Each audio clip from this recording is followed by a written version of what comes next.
दोस्तों, मैं हूं जहां ज़ेब ज़ेबी। मेरे साथ इस वक्त डॉक्टर मुश्ताक अहमद सिप्रा साहब मौजूद हैं, जो कि एक तो पाकिस्तान के रीनोन डॉक्टर हैं, उसी के साथ साथ में फैसलाबाद के अंदर एज ए सीओ हेल्थ के भी अपनी सर्विसेज प्रोवाइड कर रहे हैं। ख़वातीन और ज़ात, इस छोटे से वीलॉग को देखने के बाद अगर वो लोग जिनके जहनों में कोई भी इबहाम है, मफरूजात हैं, खदशात हैं कि कोरोना की वैक्सीनेशन लगाने से ये हो जाएगा वो हो जाएगा, आज हमने उनको दूर करने के लिए जो है डॉक्टर साहब को अपने साथ दावत दी है प्रोग्राम के अंदर। हमारा जो कौमी मसला है वो है हमारा बांझ ना हो जाना। और ये चाहे जो है वो आयोडीन मिला नमक हो, चाहे पोलियो के कतरे हो, और इसी तरह से वैक्सीनेशन हो, तो ये सवाल जो है सबसे पहले लोगों के जहनों में आता है। तो डॉक्टर साहब, मुझे तो लगता था थोड़ा सा शायद साइंस ने या मेडिकल साइंस को थोड़ी सी गलती उन्होंने कर दी।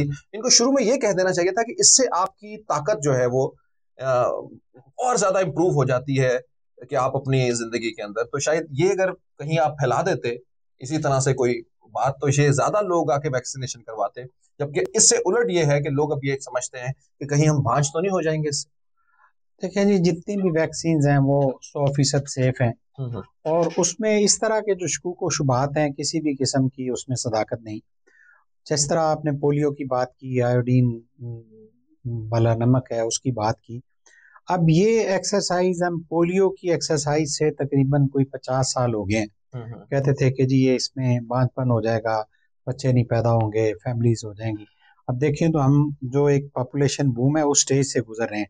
कहीं भी फैमिलीज रिस्ट्रिक्ट नहीं हुई और कोई भी उसका किसी बुरे असर का शिकार नहीं हुआ।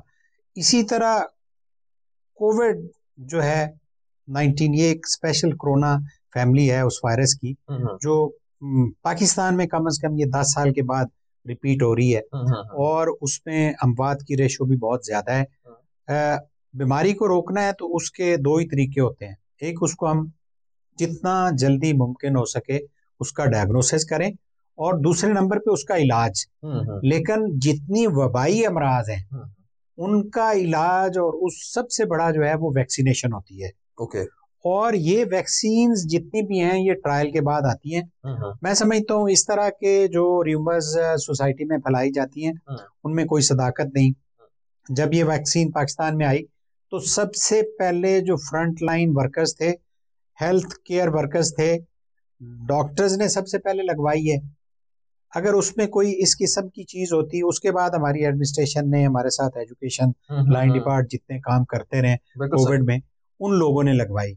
उस स्टेज पे गवर्नमेंट में जब रिस्ट्रिक्टेड वैक्सीन अवेलेबल थी तो गवर्नमेंट ने कहा जी आप इन गाइडलाइंस पे लगाएंगे, बाकी लोगों को नहीं लगाएंगे। तो उसमें अभी मैं समझता हूँ कि जो इसका डिजीज का पैटर्न चल रहा है, हमें एक जिम्मेदार शहरी की हैसियत से इस तरह की ना तो अफवाहें फैलाएं और अपने आप को, अपनी फैमिलीज को हर तरह से महफूज बनाने के लिए ये वैक्सीन लगवाएं। और मैं समझता हूँ कि वो इस वैक्सीनेशन के बाद हमारे अस्पतालों का लोड कम होगा।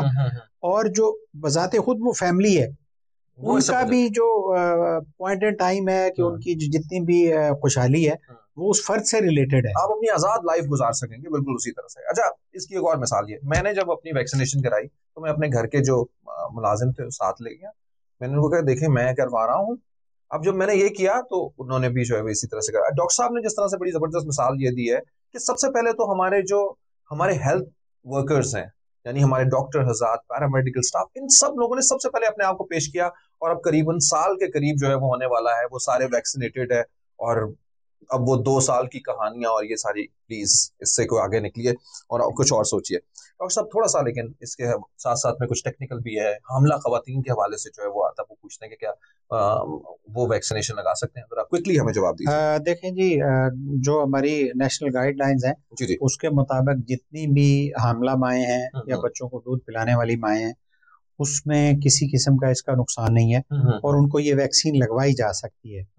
उसमें बाकायदा तौर पे हमने अपनी ट्रेनिंग्स में जितने भी हमारे इंजेक्टर्स हैं, वो जाहिर है बहुत सारे लोगों के जहनों में ये सवाल थे कि बहुत सारी दवाइयां हैं जिनकी प्रेगनेंसी में या लैक्टेटिंग मदर्स के लिए, जो माएँ बच्चों को दूध पिला रही हैं, उनमें कंट्रा इंडिकेशन होती है। लेकिन ये वैक्सीन 100% सेफ है। जो माँ अपने बच्चे को दूध पिला रही है उसको भी लगाई जा सकती है, जो प्रेगनेंसी की हालत में है उसको भी लगाई जा सकती है। बिल्कुल सही। डॉक्टर साहब, कुछ वैक्सीनेशन के साथ जोड़ के, जिस तरह से वो कह देते हैं जी कि इससे जो है वो आपको प्रॉब्लम हो सकता है, खून के जो है वो जम सकता है और ये कोई अमराज कल्ब की तरफ आप जा सकते हैं, कुछ ऐसा। देखिए, एस्ट्राजेनेका बेसिकली हर बंदे का एक लाइफ स्टाइल है कि वो क्या इस्तेमाल कर रहा है।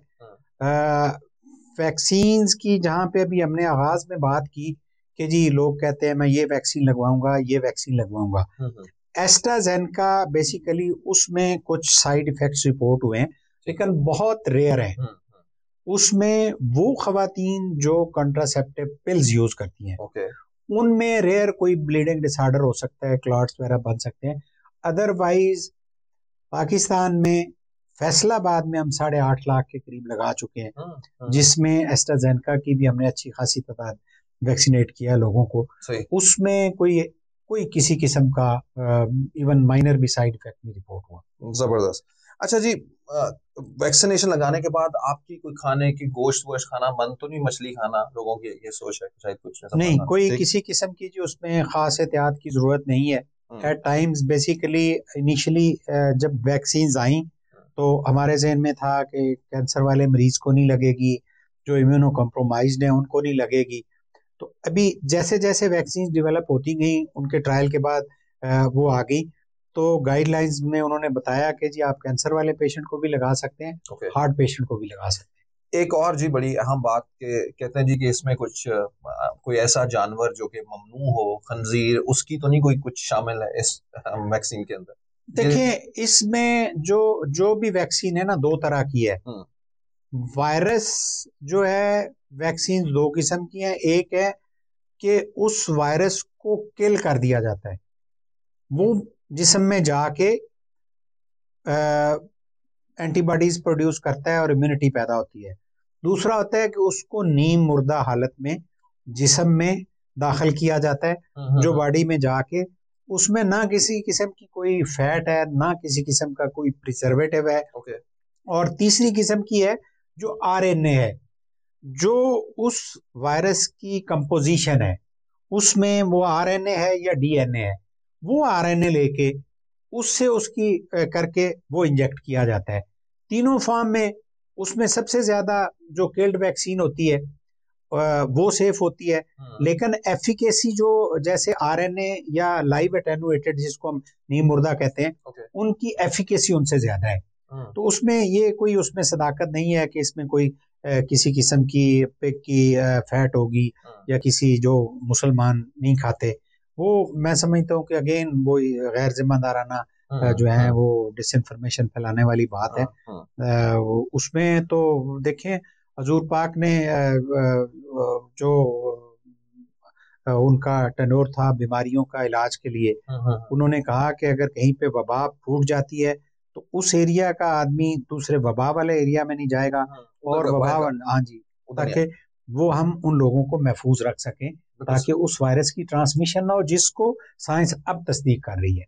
जबरदस्त। अब देखें ना, इससे बड़ी और हमारे लिए क्या मिसाल हो सकती है। अच्छा, एक बंदा है जिसको मुझे वर्ल्ड कप देने को दिल करता है, वो बंदा है जिसने अपने यहाँ पे कुछ लगा, मतलब मैग्नेट चिपका लिया उसने बोला कि इसके अंदर कोई सिम जो है चली जाती है अंदर, उस कुछ कतरों से जो आपके लगाते हैं तो सिम चली जाती है, मैग्नेट चला जाता है और फिर आप ट्रेस होते हैं कि जहां जा रहे, मतलब इतने कीमती वो साहब थे। आप उनको जरा देखें, उनका अगर वीडियो आपको सोशल मीडिया में कि उनके लिए जो है वो पूरी दुनिया ने ये कोशिश की कि इनका हमने ट्रेस करना है। तो ये जरा थोड़ा सा बता दें। देखिए, इसमें किसी किस्म का मेरा ख्याल है कि पाकिस्तान में हम तकरीबन कलेक्टिवली पंजाब में कोई 20% से ज्यादा जो है लोगों को वैक्सीनेट कर चुके हैं। फैसलाबाद में हमने 8.5 लाख लोगों को वैक्सीनेट कर लिए, किसी में मैग्नेट नहीं आया। अगर किसी में आया हो तो वो हमें बता दें, उसका हम कोई सोल्यूशन देखेंगे। तो वो मैं इसीलिए मेरी कोशिश थी कि उसको काश हम वर्ल्ड कप दे सकें उस बंदे को, या फिर कुछ और हम उसके लिए करें। अच्छा जी, बस आखिरी सवाल जो है वो एक तो ये कि कोविड जब आप मुतासरा इससे हो जाते हैं, एंटीबॉडी अगर पहले किसी की बन गई है और वो थोड़े से लोग जरा बड़े आसान अपने आप को फील कर लेते हैं, वो कहते हैं कि हम कोई मसला नहीं, मेडिसिन अच्छा अब नहीं, 2 महीने बाद लग जाएगी, 4 महीने बाद लग जाएगी। देखें, जिसको कोविड हुआ है अगर वो अपनी एंटीबॉडीज करवा लेता है तो उसमें एंटीबॉडीज डिटेक्ट हुई हैं, तो वो वैक्सीन नहीं भी लगाता तो उसमें इम्यूनिटी डेवलप हो गई है। ठीक है। बेसिकली बीमारी भी आपको इम्यूनिटी देती है। बिल्कुल लेकिन इस वायरस की, कोविड बीमारी की, चूंकि मॉर्टेलिटी बहुत ज्यादा है, ठीक है, सारे केसों में आप रिस्क नहीं ले सकते। उसमें हमें वैक्सीनेशन और इलाज में ऑप्शन में जाना पड़ेगा। जो लोग सर्वाइवर्स हैं, जाहिर है इसमें मॉर्टेलिटी भी ज्यादा थी। जो लोग इसमें कोविड होने के बाद बच गए, उसमें मेजॉरिटी लोगों में एंटीबॉडीज बन जाती हैं, लेकिन कुछ लोग हैं जिनमें एंटीबॉडीज नहीं बनती। अगर चंद एंटीबॉडीज भी डिटेक्ट हो जाती हैं तो वैक्सीन ना भी लगवाएं तो कोई हर्ज नहीं। बेसिकली वैक्सीन ने भी यही काम करना है जाके। बिल्कुल सही। लेकिन अगर वो लगवा लेते हैं तो एंटीबॉडी और बढ़ जाएंगी या क्या हो जाएगा? मेरा ख्याल है वो ना भी लगवाया तो वो सेफ है, अगर उसकी लैब ऑथेंटिक है, सही है, तो उसमें कोई ऐसी बात नहीं है। अच्छा डॉक्टर साहब, आखिरी सवाल, एक सवाल ये कि आपको वैक्सीनेशन दोनों लग गई, उसके बाद भी कोई ऐसा चांसेस है कि आपको कोरोना हो सकता है? देखें, मैं अगर अपनी मिसाल दूं तो मुझे 2 डोजेस साइनोफार्म की लगी और उसके बाद मेरा कोविड पॉजिटिव हुआ, लेकिन उसकी सेवेरिटी कम होती है। जनरली जो बंदा वैक्सीनेट हो चुका है, अगर वो कोविड का शिकार होता है तो उसमें बीमारी की वो शिद्दत नहीं। उसको 95% चांसेस हैं कि उसको हॉस्पिटलाइज नहीं होना पड़ेगा। वो शिद्दत नहीं होगी कि उसको ऑक्सीजन की जरूरत हो, सांस की उस तरह दिक्कत हो, बहुत रेयर है। तो इसलिए वैक्सीनेशन जो है, अगर हमने अपने आप को महफूज करना है तो कोविड की वैक्सीनेशन बहुत जरूरी है। बिल्कुल से 18 साल से कम बच्चों की तरफ तो अभी हमें जाने की जरूरत नहीं है। जनरली देखें जी, बच्चों में शायद उसकी ट्रांसमिशन कम है, आल्दो के हमने यहाँ पे जितनी सैंपलिंग की उसमें कोई 2-3 बच्चे भी कोविड पॉजिटिव आए, लेकिन अगर अडल्ट के हिसाब से देखें तो बच्चों में उसकी कम है। बिल्कुल। ख़वातीन हज़रात, ये हमारा सेशन था उन लोगों के लिए कि खुदारा प्लीज़ इससे जुड़े हुए मफरूजात जो हैं वो उनको, जो टैबूज आपने जोड़े हुए हैं उससे बाहर निकल आइए।